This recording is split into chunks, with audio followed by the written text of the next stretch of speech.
Our next unit is going to be on stoichiometry. First lesson, Stoichiometry 1.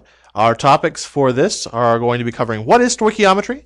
We're going to talk about performing stoichiometric calculations, and we're going to talk about limiting reagents and excess reagents, or elements in excess in reactions.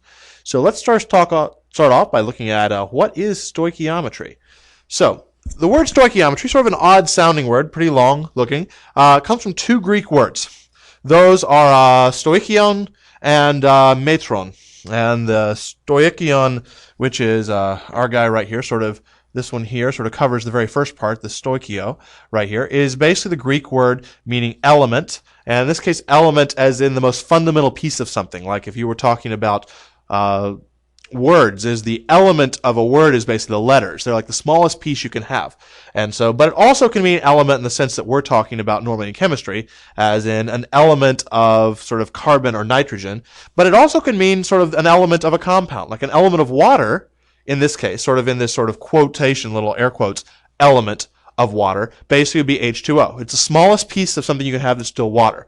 And so we have element for one part, and the second part here, metron, is the second part, the metry on stoichiometry, deals with measure. So if we talk about stoichiometry, we're talking about basically, as it sort of says, measuring elements and trying to figure out how much of each element that you have in a chemical reaction. So as it sort of says, stoichiometry concerns measuring the amounts of elements and compounds of chemical reactions. In the previous unit, we looked at how to predict reaction products, at how to say, all right, if we start off with this element or this compound and react with this element or this compound, what do we get when we're done? But what we didn't talk about is how much of each one do we get when we're done. If I were to say start off with 10 grams of sodium and add that to 10 grams of oxygen, how much sodium oxide do I get? We haven't really discussed that, and that is the topic that's covered in stoichiometry. So given an amount of one reactant or product in a reaction, so we're just given like 10 grams of sodium or 10 grams of sodium oxide, only one thing is that using stoichiometry, the amounts of the other reactants, every single one, and the amounts of all the other products can be determined.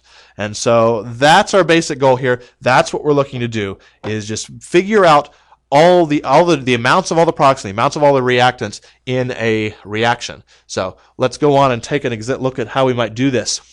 So here are basic steps in a stoichiometric calculation. First step, sort of number one right here, determine the reactants and the products. And so typically in a stoichiometric problem, you're going to know usually what the reactants are. It's going to say, you know, we have sodium hydroxide plus sulfuric acid. And so you'll start off with those two. And so using that, you're going to have to use your predicting reaction products sheet to then figure out what are the reactants going to be, which usually you're told what they are. That's going to be just in the actual problem. And then once you've got those, you're going to use that predicting reaction products to figure out what the products are. And so that's your first step. Figure out the reactants, figure out the products. Second step on that, write and balance the chemical equation. So this is exactly the same stuff that we did in that last unit, is that you figured out the reactants, you figured out the products, now write and balance that chemical equation. Once you've got that, then the third step, and the one that's really the actual stoichiometry itself, is convert from the given amount to the wanted amount using factor dimensional analysis. That is, the given amount, the part that's actually in the problem, you're going to start with that, and you're going to set up your table, and you're going to convert to the amount the question asks for, that wanted amount.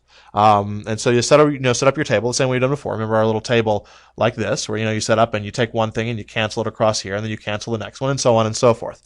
That's our basic goal. Now, to do this conversion, it's not really a fourth step, but it's sort of part of the third step, so you might call it like the third and a half step or something like that.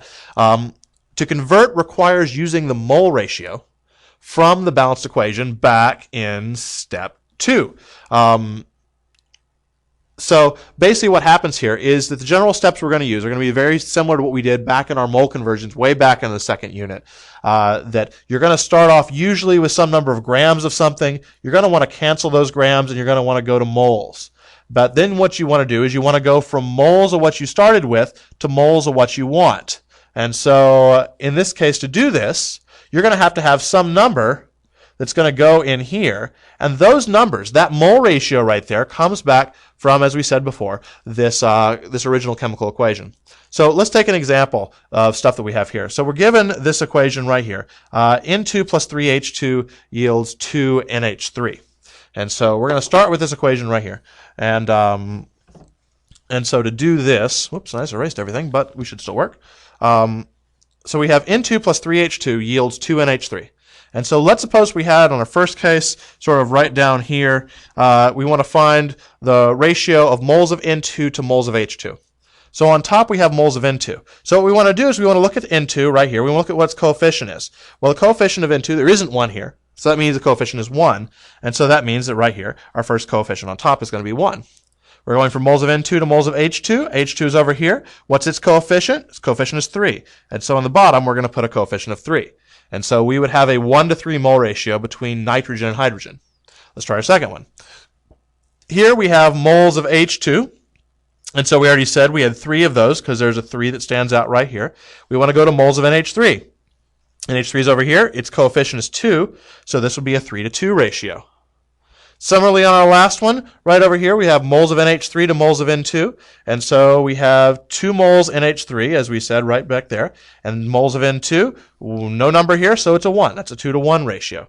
And so this is basically how you go about finding the mole ratios of different substances whenever you work out a stoichiometric problem. So let's take a look at putting all of this together into one big thing. So let's do step by step. So we're told we have, if 16.2 grams of CH4 is burned in oxygen, what mass of carbon dioxide is produced?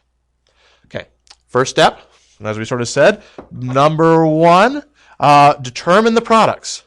So we are combining CH4 and oxygen. And there's another key right here is the fact that it says that this is burned. And so since it's burned, that's one hint. That tells you that this is going to be a combustion reaction. If you weren't aware of that, then you'd say, looking through your predicting reaction product sheet, you'd say, okay, it's CH4, it's oxygen, but the key is that oxygen is that, so anything that's a compound plus oxygen, that's going to be an oxidation or combustion reaction. And so if you have an oxidation or combustion reaction, that's automatically going to be, so the burn gives you a hint, the oxygen gives you a hint, and it tells us for oxidation combustion that whenever a compound reacts with oxygen, it forms oxides with both elements. And so in this case, our 2 elements are carbon. So we have carbon oxide, which is CO2, carbon dioxide. And then the other one is going to be hydrogen oxide, which is better known as water. And so these are going to be our 2 products. So that's step number 1. Step 2, write and balance the chemical equations. So here, what we've got is we have CH4 is our first one, plus oxygen, O2. And this is going to yield our 2 products, CO2 plus H2O. Okay? So this is what we have to start with here. Okay. Now we got to balance this. So to start off with, we say we have 1 carbon on the left side, 1 carbon on the right. Those balance quite nicely. We have 4 hydrogens on the left side, but 2 on the right. And so to get this to balance is that we're going to stick a 2 out front here. That gives us 4 on the right and 4 on the left. Oxygens, on the right side, we have 2 in the carbon dioxide and then 2 now in the water, for a total of 4. So we put a 2 out here to get this to balance. And so we've balanced this chemical equation. CH4 plus 2O2 yields CO2 plus 2H2O. So this is our second step. Third step, as we sort of talked about before here, is convert using factor dimensional analysis. And so we are going to start out with the numbers that were given here, and the numbers that were given here, we're told that there's 16.2 grams of CH4. And so this is what we're going to start off with. We say 16.2 grams of CH4, and we're going to set up our table. And so we want to convert first from grams of CH4 into moles of CH4. Okay, so to go from grams CH4 to moles CH4, that we're converting grams to moles, we want to use the molecular mass. And so if you look at your periodic table, you say carbon is 12.01 plus hydrogen, which is 1.01. There are 4 of those. So 4.04 plus 12.01 would give us, let's see, 16.05. And so we have 16.05 0.05, which will not fit into here. So that's going to go right in here. So then that's the number of grams in 1 mole. Our next step here is going to be to go from moles of CH4 to what we want, to moles of what we want. So we start off with grams of CH4, we go to moles of CH4. Now we want to go from moles of CH4 to moles of what we want. The question is what mass of carbon dioxide. So we want to go to moles of CO2. These numbers, remember, come from the coefficient. So we say mole CO2. What number's in front of the CO2? Just a 1, so we put a 1 here. What mole's in front of the CH4? What number's in front of the CH4? There's no number there, so we put a 1 here. So this is a 1-to-1 mole ratio. And so then once we've got that, I'm running out of room, we have now canceled gram CH4. We've canceled mole CH4. We now want to cancel mole CO2, if it'll fit. And we want to go to grams CO2 because it asks for what mass of carbon dioxide. And so now we have to find what the mass of, so we're converting from moles to grams. So that's the molecular mass once again. That'll be the number of grams in 1 mole. And so CO2 has 1 carbon and 2 oxygens. And so 1 carbon is 12.01 plus 2 oxygens. So that's 2 times 16 gives us a total of 44.01. So 44.01. And so that's the number that goes here. And so at this point, that cancels out mole CO2.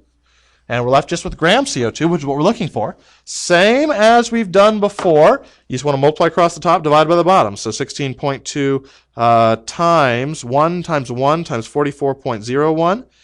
Divided by 16.05. And then divided by 1 divided by 1. And so our final answer that we get here is 44.421. But if you look at the original number here, you see that we have a total of 3 significant figures right here. And so this will simply be 44.4.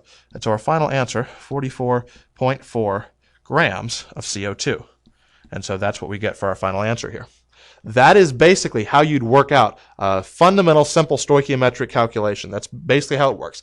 A lot of steps to it, but overall really not particularly difficult. There are no steps here that are really anything that's super new or super just sort of difficult to do. I mean, the only really new thing that we've got here is this mole conversion that right here. I mean, this little section right here is new, but all you really have to do is just look at what the coefficients are. Once you've got that, then you're pretty much just done with that. Other than that, it's exactly the same as the mole conversions that we did earlier in the year. So let's do a couple more example problems. See what we've got on that. But actually, before we get that, we need to talk a little bit about limiting and excess reagents, because you will see this in questions when they're set up. So, unless the chemical reaction is perfectly balanced, there is one reactant that's going to run out first. So if I add, it's sort of like, if you are making, pancakes, and you've got flour, and you've got, make it a cake, we'll say. You got flour, you got eggs. And so you're using these to make you're making cakes, and you're going to make as many cakes as you can with what you've got. Something is going to run out first. It may be the flour, it may be the eggs, but one is probably going to run out first. And the same thing is true in a chemical reaction. If I have 10 grams of sodium and 10 grams of oxygen, I'm combining them to make sodium oxide, then I'm either going to run out of sodium first or I'm going to run out of oxygen first. The one which runs out first, this one right here, is called the limiting reagent. Okay. Sometimes you'll also hear it limiting reactant, but limiting reagent is the most common one. So that's the limiting one. It basically is called limiting reagent because it limits the reaction. When that one runs out, the whole thing's over. The reaction stops. And so that particular reagent is the one which determines what the amounts of the other reactants in the products are. And so the limiting one, this guy here, basically is the one you will use in any calculation that you do. And that's what the next lesson after this is going to deal specifically with limiting reagents and how to find them. But for right now, all you need to know is the limiting one is the one you're going to use. The other reagent is basically called in excess. There's more than enough of it. You really don't care about the one that's in excess. It doesn't affect anything because not all of it's going to be used up because the other one ran out first. And so that means there's some of the non-limiting reagent left over, that one that's in excess. So if you ever see a problem that says something like that there are 4.2 grams of this and there is excess of the other one, you don't have to worry about the other one because there's excess of it. There's plenty left over. All you have to worry about is the limiting one. So let's sort of an example of this. So if I react 10 grams of oxygen with 10 grams of hydrogen, and you're told here that oxygen is your limiting reagent, or hydrogen is the limit, or is in oxygen's limiting reagent, or hydrogen's in excess. So in this case, oxygen's limiting, hydrogen's in excess, and so in this case, since the limiting one is oxygen, we only care about the oxygen. So only the mass of oxygen, because of the fact it limits, is used in the stoichiometric calculation of the others. So you really don't care about hydrogen. It doesn't really matter here because oxygen is the one that limits, and that's the only one that counts. So keep that in mind as we go through and work out some examples on this. So we're told excess sodium carbonate is reacted with 7.76 grams of aluminum nitrate. What mass of sodium carbonate is expended? Well, one thing that should sort of stand out initially, because we just talked about it, is that you said excess sodium carbonate. If it's excess sodium carbonate, that means we really don't care about the sodium carbonate to start with. We do care about it to end with, because the question is, what mass of sodium carbonate is expended? We're going to figure out how much of it's used up, but the only one we really care about to start the problem is the 7.76 grams of aluminum nitrate. And so that's sort of what we're going to start with here. We know we're going to use that when we set up our factor dimensional analysis, set up our table and solve from there. And so to work with what we've got here, remember we said the first step was figure out what the products are going to be. And so we say the two things that are being reacted here are the sodium carbonate and the aluminum nitrate. It says sodium carbonate is reacted with aluminum nitrate. And so let's figure out what the products are. So we have sodium carbonate, that's a compound, is reacted with aluminum nitrate, that's a compound. And so if you look at your sheet that basically tells you what the reaction products are, is that compound plus compound. If you look at that, you'll see that is a double displacement reaction. And a double displacement reaction, you know that that basically is the anion switch places with respect to the cations. And so to work this out, we start off with sodium carbonate. And so we know sodium carbonate here, that's Na, and then carbonate is CO3. And so we've got that one. To balance the valences, you look up sodium. Sodium has a valence of +1.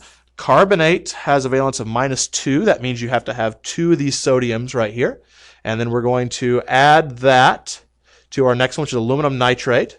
So aluminum is Al. Nitrate, you look up on your polyatomic ion sheet, and you can see that nitrate's NO3. Now, aluminum, if you look at that up, that has a valence of +3. Nitrate has a valence of -1. That means we have to have a total of 3 of these nitrates. And so when these react, that the first piece it's going to make is we're going to start off with sodium as our cation, and we're going to go with nitrate as our anion. And so sodium we said was +1, nitrate's -1, so those balance. And then plus, and I am really running out of room today, plus our other one, which is going to be aluminum is the cation, and then plus the anion is carbonate, CO3. Aluminum we said was +3. Carbonate's -2, and so to get this to work, we're going to put some parentheses out here. We have 2 aluminums and 3 carbonates, and so this is what we start with. So we have figured out what the products are. Would be, in this case, NaNO3, sodium nitrate, and Al2CO3, aluminum carbonate. Next step is to balance the equation. Write and balance the equation. We've already written out most of it. We just need to balance it here. So here we have 2 sodiums on the left, only 1 on the right, so let's go ahead and put a 2 in there. When we do that, however, that gives us 2 NO3s.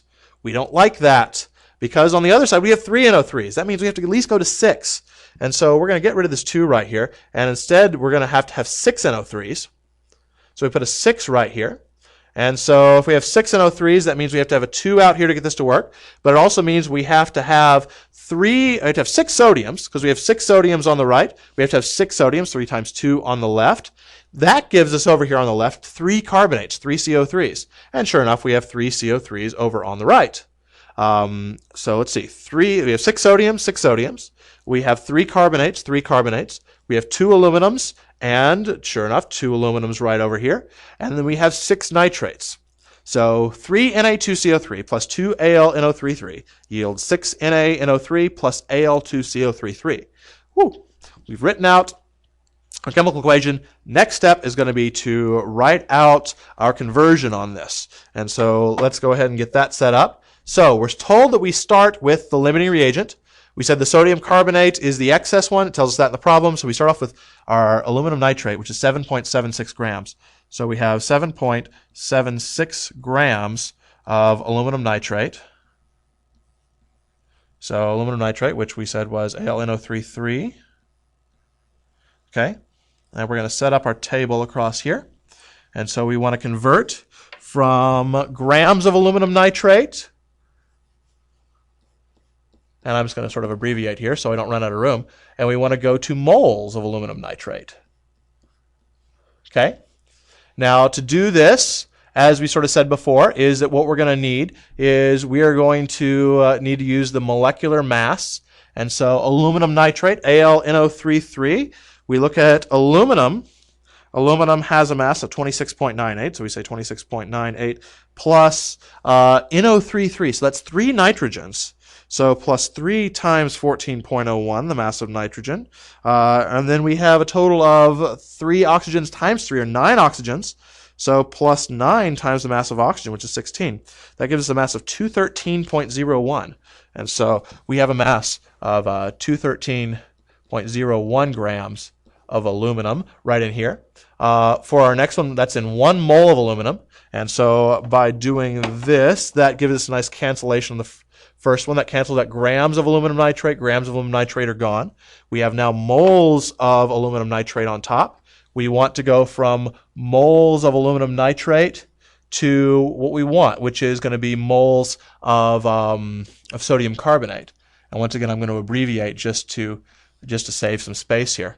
Now, these numbers right here, remember we get from the coefficients. And so we look at sodium nitrate, and that's what we're looking for. Sorry, sodium carbonate. My bad. Sodium carbonate is what we're looking for. Sodium carbonate, that's right here. It has a coefficient of 3, and so we'll put a 3 right in here. For our next one, which is on bottom, that's moles of aluminum nitrate, and moles of aluminum nitrate's right here. That's a 2. And so we have this here. Once we've got that, that cancels out our next one, moles of aluminum. Those are gone. Now we have moles of sodium. And so while we got moles of sodium, it says what mass of sodium carbonate. And so we're now going to convert from moles of sodium carbonate to grams of sodium carbonate. And so to do this, we once again are going to have to figure out what the masses are. And so we look at this, we say sodium carbonate's Na2CO3. And so to work that out, we're going to say that sodium is 22.99 if you look on your periodic table, and there are 2 of those, so times 2, plus we have 1 carbon, which is 12.01, plus we have 3 oxygens, so plus 3 times 16, the mass of oxygen gives 105.99. And so we know in this case that the mass here is 105.99. That's what we get out of that. And so at this point, that cancels out our last one that we had, which is moles of sodium. Moles of sodium is gone, and that was in 1 mole right there. And so now, once again, we take out our calculators, and we're going to multiply it across the top and divide by the bottom. So 7.76 times 1 times 3 times 105.99 divided by 213.01 divided by 2 divided by 1 gives us 5.79. And so our final answer here that we get is 5.79 grams of what we're looking for, which was sodium carbonate. So NaCO3. Na2CO3. Sorry about that. It's Na2CO3.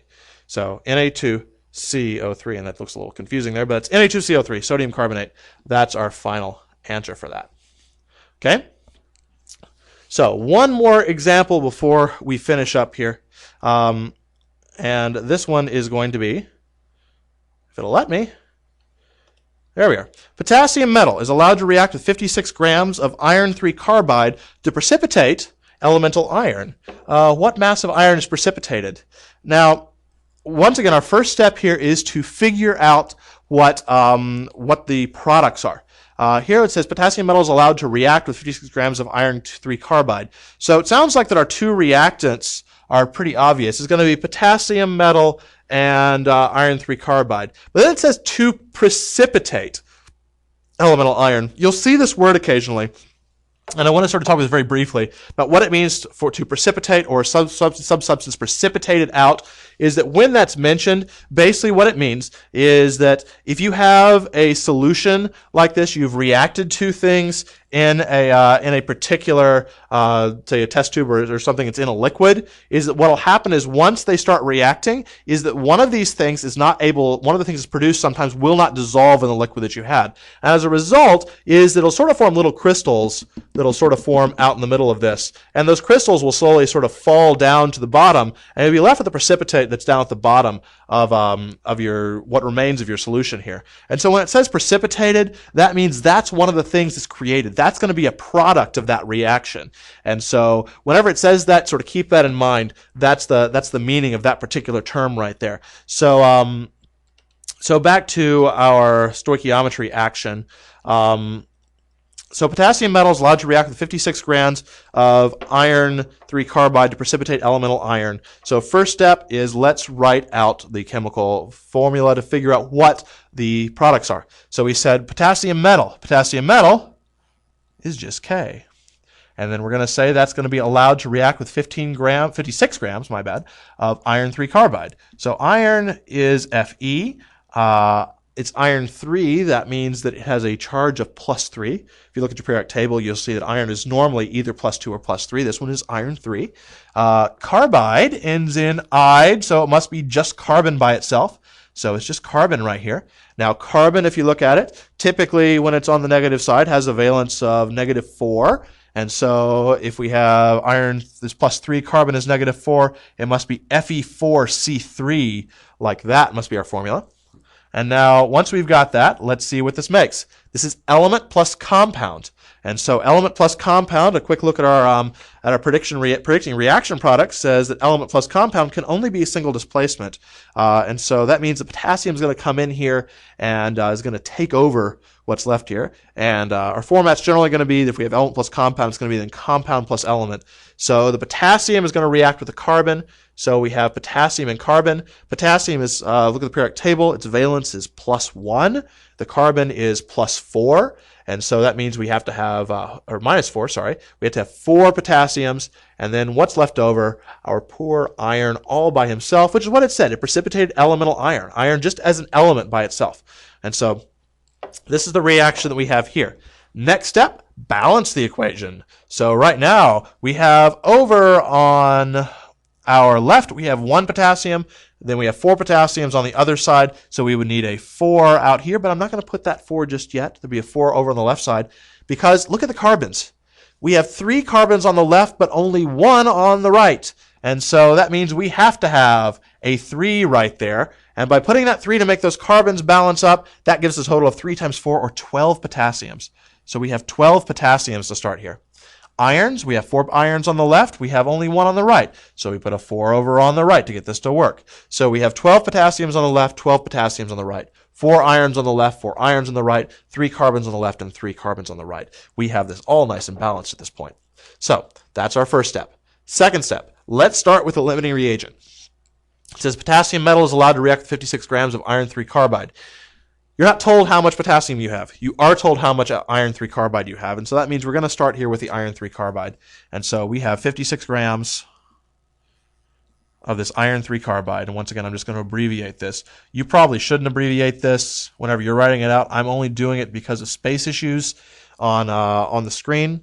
But it's a good idea to make sure you write out the whole thing, because otherwise it does get a little confusing when you do your mole ratios. It wouldn't be clear necessarily if you were doing the iron 3 carbide or just the elemental iron that's on the right. So I would suggest writing these out just as a general rule. We do want to convert from grams of our iron 3 carbide to moles of our iron 3 carbide. That did not show up. And so to do that, we are going to have to get basically what the molecular mass is. And so iron 3 carbide has 4 irons. A quick look at that tells you that the periodic table tells you iron is 55.85, so 4 times 55.85, plus 3 carbons, so plus 3 times the mass of carbon, which is 12.01. And so that gives us a total mass of 259.43. And so we have down here 259.43. That's a point right there. And so that's going to be our grams here. So we have moles of Fe, and that's in 1 mole.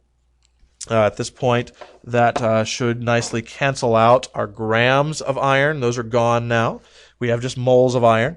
And so that takes us to our next step. We want to get rid of moles of iron because while the first step is to go to moles of what you start with, the second step is to go to moles of what you want. And here it asks us what mass of iron. So we're looking for just iron by itself. And this is one of the reasons why you don't want to necessarily abbreviate things the way that I have, because it's really confusing here because I have moles of Fe over moles of, looks like Fe, when actually this should be just FeC. 3C4. This is the whole thing written out. It just doesn't want to fit very well. And so to find these out, moles of Fe, what number is the coefficient of iron to find the mole ratio? It's 4. What about the coefficient of moles Fe3C4 of the iron 3 carbide? What number's out there? No number, so it's 1. So this is a 4-to-1 mole ratio. And so once we've got that, a quick look at this says that we'll now cancel out our moles of iron 3 carbide. That's gone. We have just moles of iron.